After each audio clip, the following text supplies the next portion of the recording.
अवाम ने मैंडेट दिया है, खड़े होकर अपने मैं नहीं कहता कि ये झूठे कुरान उठाएं, क्या ये जीत के आए हुए हैं? फॉर्म 47 की पैदावार है और फॉर्म 47 वाले कैसे मुल्क को आगे ले जा सकते हैं? कैसे? इन पे कौन यकीन करेगा? लोग दुआएं बद दुआएं दे रहे हैं इस हुकूमत को। हम यहाँ की कसम, मैं एक जिम्मेदार का बेटा का मेरा शर्म से झुक गया है कि हमारी मदद करो। पाकिस्तान तबाह हो रहा है। मेरी मां को, पाकिस्तान मेरी मां है, मादरे वतन है, इसको भिखारी बना दिया है। अस्सलाम वालेकुम नाजरीन, असलम गुमन ने असम्बली में आते ही हंगामा खड़ा कर दिया। कहा कि मैंडेट चोर और 47 की पैदावार कभी कामयाब नहीं हो सकते। इमरान खान एक बहादुर और सच्चा लीडर है, अवाम को इसी की जरूरत है। तुम लोग अपना पेट भरने के लिए गरीब अवाम का खून चूसे जा रहे हो। आए नाजरीन, सबसे पहले ये जबरदस्त वीडियो देखते हैं, फिर इसके ऊपर बात करेंगे। चैनल को लाजमी सब्सक्राइब कर लें। अल्लाह ताला ने सही फॉर्म 45 जैनून से मुझे इस हाउस में भेजा है और इसके गवाह ख्वाजा साहब खुद होंगे, पूरी नून लीग होगी। मैं अल्लाह के फजल करम से मुझे फख्र है कि मैंने पाकिस्तान की बेहतरीन अदारे में 32 साल सर्विस की और यह भी फख्र है कि मैंने दुनिया की टॉप मोस्ट इंटेलिजेंस में 7.5 साल मुल्क की खिदमत की। और मैं यहां शर्म व हया के बाद यह कहूंगा, ख्वाजा साहब या कोई बंदा उठ के कह दे, इतने सेंसिटिव अदारों, इतने इंपॉर्टेंट अदारों पे होते हुए जहां करोड़ों पे पीछे बात से कि एक पैसे की करप्शन नहीं की।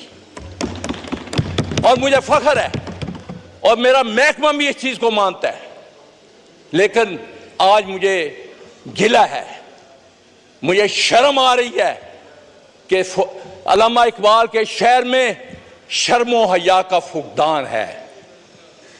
जो रियाना डार के साथ हुआ, जो उसकी फैमिली के साथ हुआ, वो तारीख का एक स्याह बाब बन चुका है।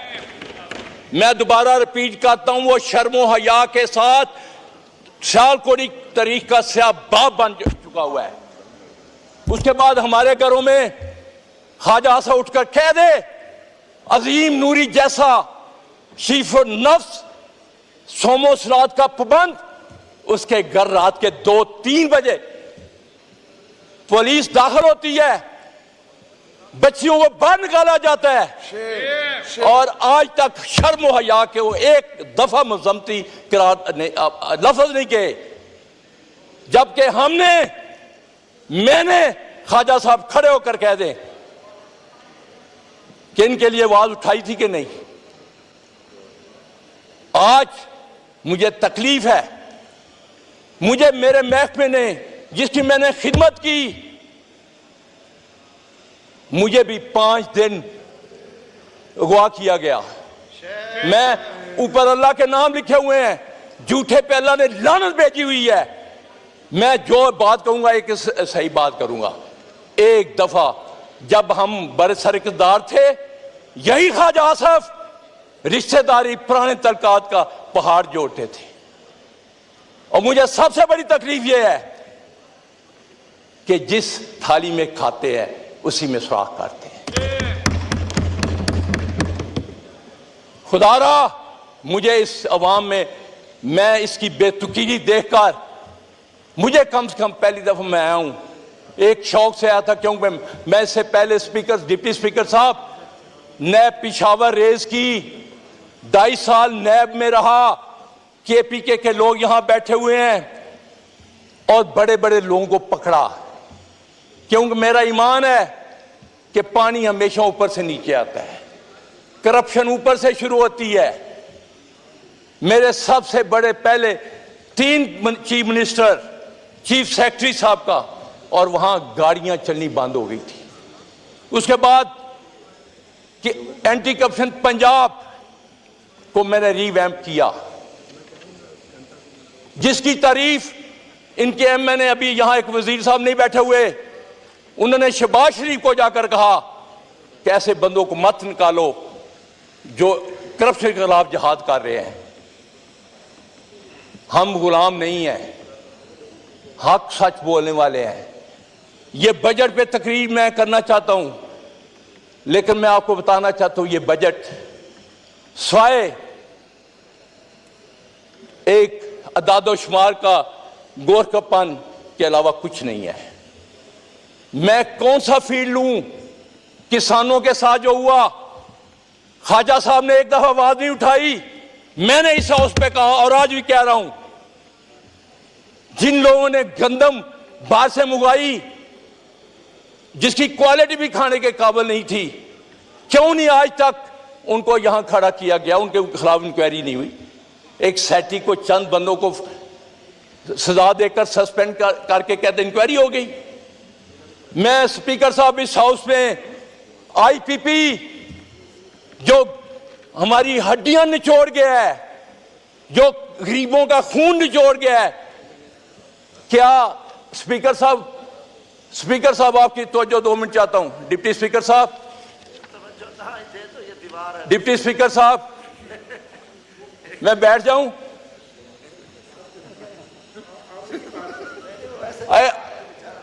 स्पीकर साहब, आईपीपी कौन सा मुल्क है? उनको लाएं चेहरों के यहां वजीर जो एनर्जी है वो आकर बताए कि उसमें कौन कौन से हिस्सेदार हैं। 125 पैसे के पैसे आप दे रहे हैं ख्वाजा साहब, जबकि प्रोड्यूस 48 कर रहे हैं। जब वो कोई इंक्वायरी होगी तो उनमें 3 फैमिलियां आएंगी जो बरसरकदार हैं।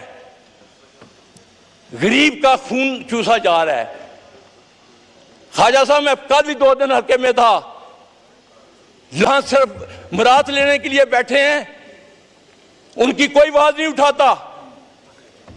जो ज़राअत का हाल किया इन्होंने, अभी तक लोगों की जो गंदम है खराब हो रही है। आड़ती से पैसे किसान लेकर अगली फसल बोता है, वो आड़ती उसको 20-21 रुपए से खरीद रहा है कि उसने अपने पैसे अगले मुंजी लगानी है। ये इशू जो बात करने वाली है, ना कि यहां लड़ाई झगड़े और ताने देते हैं। मैं उन चीजों में नहीं जाना चाहता, मेरे पास भी बहुत कुछ है, लेकिन मैं उन लोगों में नहीं हूं कि जिस प्लेट में वो खाएं उसमें छींक करें, उसमें सुराख करें।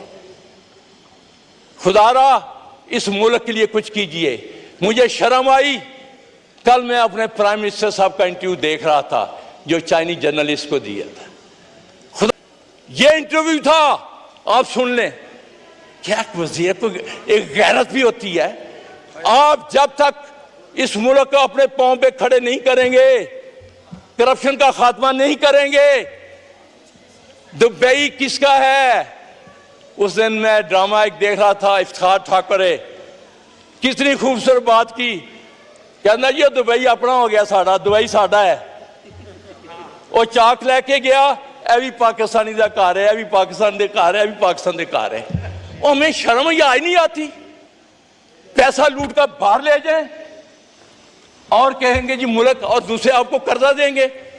क्या आप में से कोई मुअज़्ज़ज़ आदमी बाहर खड़ा होकर चौक पे भीख मांगना चाहेगा? इन्होंने हमारे साथ क्या किया है? वो तो 4 साल के लिए आया था, इमरान खान तो 4 से आया था। कोरोना में माइशत कहां गई?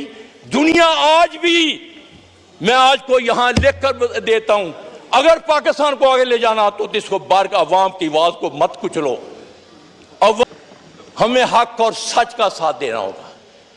मैं आखिर में 3 तजवीज़ें रखना चाहता हूं। खुदारा इस मुल्क के लिए सोचे। हमारा आज नौजवान तबका क्यों बाहर भाग रहा है? मेरे हल्के के 3 जवान यहां ईरान जाते हैं, वहां गवाह होते हैं, उनके हाथ काटकर रैंसम मांगते हैं 80-80 लाख रुपया। वो बेचारे क्या करें? यहां रोजगार नहीं है, यहां उनके लूट मार करके हमारे लीडर पैसा बाहर ले गए हुए हैं। वो कोई शर्म या नहीं है। पाकिस्तान आज भी, मैं यहां इस हाउस में कह रहा हूं, ये लाएं हुक्मरान पैसा बाहर से लाएं, एक कर्जा उतर जाएगा। और स्पीकर साहब, जब तक हम अपना दुश्मन जिसको इंडिया कहते हैं उसके लोग लूट मार कर बाहर पैसा नहीं ले जाते, वो इलेक्शन नहीं लड़ सकते, लेकर देना पड़ता है। हमारे लीडर फख्र महसूस करते हैं, अपना पैसा लाते नहीं है, भीख मांगते हैं दूसरों से।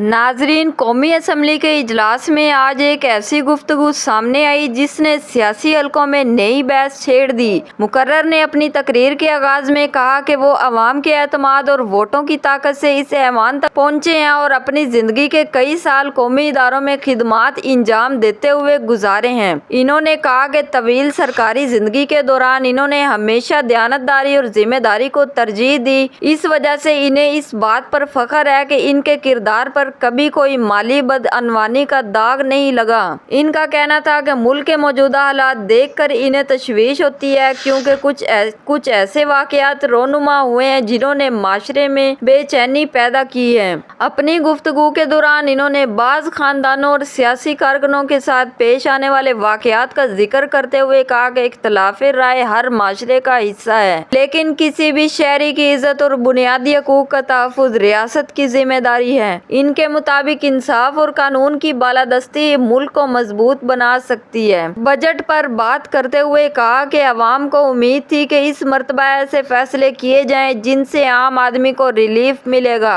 लेकिन ज़मीनी हकाइक कुछ और दिखाई दे रहे हैं। इनका कहना था कि किसान इस वक्त शदीद मुश्किलात का शिकार हैं और गंदम के मामले में किए गए फैसलों ने इन्हें मजीद परेशानी में मुब्तला कर दिया। इन्होंने कहा कि किसान मुल्क की माशियत की बुनियाद हैं, लेकिन अगर इन्हें इनकी मेहनत का मुनासिब मुआवजा ना मिले तो ज़री शोबा मुतासिर होगा। इनके मुताबिक हुकूमत को चाहिए कि किसानों के मसाइल पर फौरी तवज्जो दे और ऐसी पॉलिसियाँ मुतारिफ करवाए जिनसे इन्हें फ़ायदा पहुँचे। नाजरीन, अब आपकी क्या राय है? अपनी कीमती राय वीडियो के कमेंट सेक्शन में हमें दें और मुझे दें इजाज़त। अल्लाह हाफिज़।